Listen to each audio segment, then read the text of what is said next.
news on this Monday as free agent week begins. Adam Schefter, what do we have? Greeny, you asked about quarterbacks in the first segment. We have quarterback movement now. The Miami Dolphins, to the surprise of nobody, officially have moved on from Tua Tagovailoa. They have released him. It's a $99 million dead cap hit, a record NFL cap hit at this point in time. But Tua now will become a free agent. He joins that pool of quarterbacks we're talking about. He is eligible to sign anywhere else now as well. And so I would imagine that Tua also will find a home. But the Dolphins have moved on from Tua Tagovailoa. They have a new general manager in John Eric Sullivan, a new head coach in Jeff Hafley. And you have to think the big decision in Miami is whether or not they pursue Malik Willis.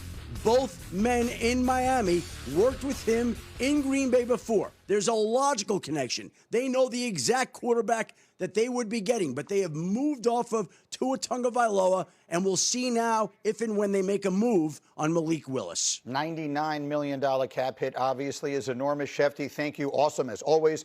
Stand by. We'll continue to come to you immediately. Let me get the rest of my crew in here, starting with my quarterback, Dan Orlovsky, Tua Tagovailoa. He had some very good moments in Miami, but obviously the sum total of it leaves us where we are today. I'm not exactly sure how to frame this question.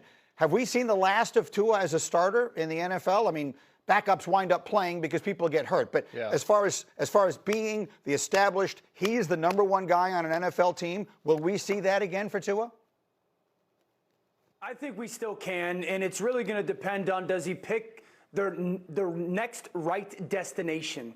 If I'm Tua and Tua's people right now, I'm calling the Minnesota Vikings. Where do you stand with some of these quarterbacks that we talked about, the Kyler Murrays and the Geno Smiths and the Kirk Cousins? I think if you're Tua and you sit there and realize the success, at least maybe a small window that you had under Mike McDaniel in Miami, you want to try to get back to a very similar situation, even if it's in a backup role. So it's the Minnesota Vikings, it's the Atlanta Falcons, it's the Los Angeles Rams. That's where my mind goes for Tua right now. It's not chasing the starting quarterback job. It's chasing, how do I rebuild my name a little bit? How do I just settle in and wait for the ideal opportunity to try to become the next Sam Darnold? Go ahead, Peter. The Malik Willis of it all is so interesting. So if you're going to be paying Kyler Murray what they're going to be paying him and eating him that cost, just like the Denver Broncos did for Russell Wilson, it means you've already got a huge quarterback salary on you. How much do you want to pay Malik Willis, who we saw in a Saturday night game against the Baltimore Ravens look very good, and I could watch Chase Daniel's Twitter feed to tell me that what he watches on the film is outstanding. The truth is, there is not a huge body of work. That is a roll of the dice. But to Adam Schefter's point, Malik Willis was on the twos every day in Green Bay. He went up against the number one defense for the Green Bay Packers for 2 years. The number one defense was helmed by Jeff Hafley, the new head coach of the Miami Dolphins. The other team for Malik Willis, though, and I hate to go on a Malik Willis thing because we're talking about Tua here.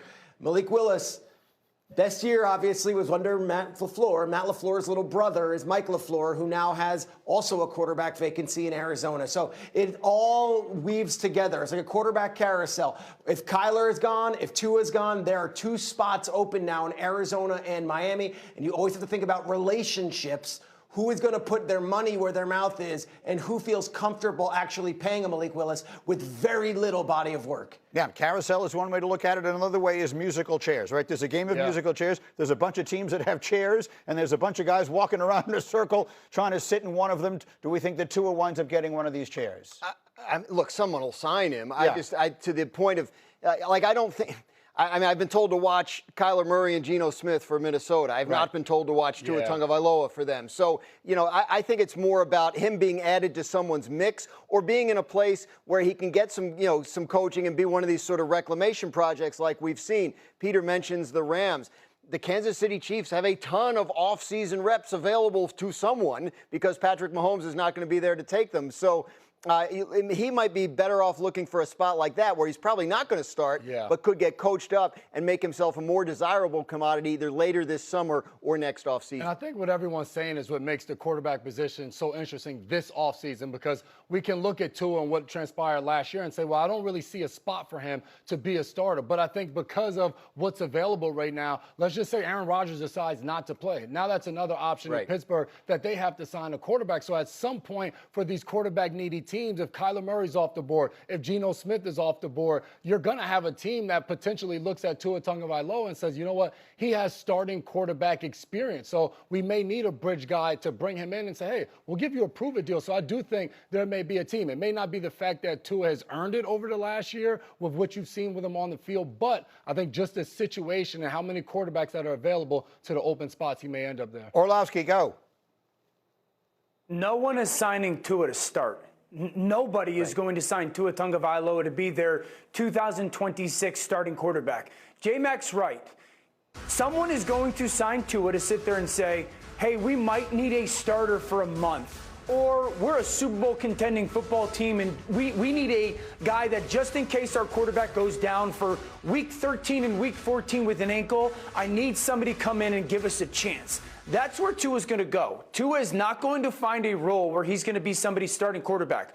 Tua's going to find a role where he's going to be someone's high-level backup and just try to hang around the NFL for another year or two as a backup quarterback and then see what happens in another season or two. But I like Graz's point. Kansas City does make sense. The Rams do make sense. The Chargers do make sense. But no one's going to sign Tua to start in 2026. Chargers, Mike McDaniel, obviously his head coach in Miami. I'd be a little surprised that would on be that interesting. one. Yeah. I think I just want to make it clear. Like Adam made a point earlier about how Kyler Murray can't do anything till Wednesday at 4. Yeah. Same is true of Geno Smith. Same is true of Tua. These are all guys that will be officially released Wednesday at 4 because there's guaranteed money on their contracts for 2026. And if they release them now, they would have to have that room on last year's cap, and that doesn't work. Peter, finish it up. Yeah, just all three of those people, and that's important for the viewers to know. Kyler Murray, Geno Smith, and Tua Tagovailoa. They will be making basically nothing by the new team that signs them, which makes them attractive.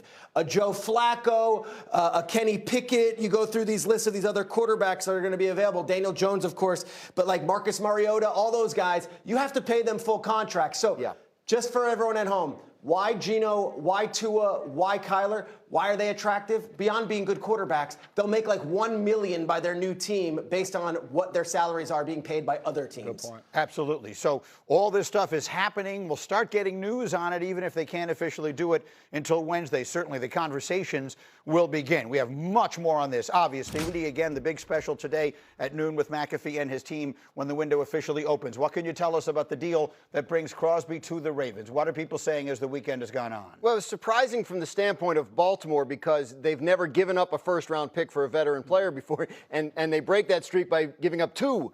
So obviously an out-of-character move shows a level of urgency on the part of Baltimore right now, and they had to outbid some teams. The Cowboys were there with a very strong offer at the end. Ultimately, the Raiders selected Baltimore's offer.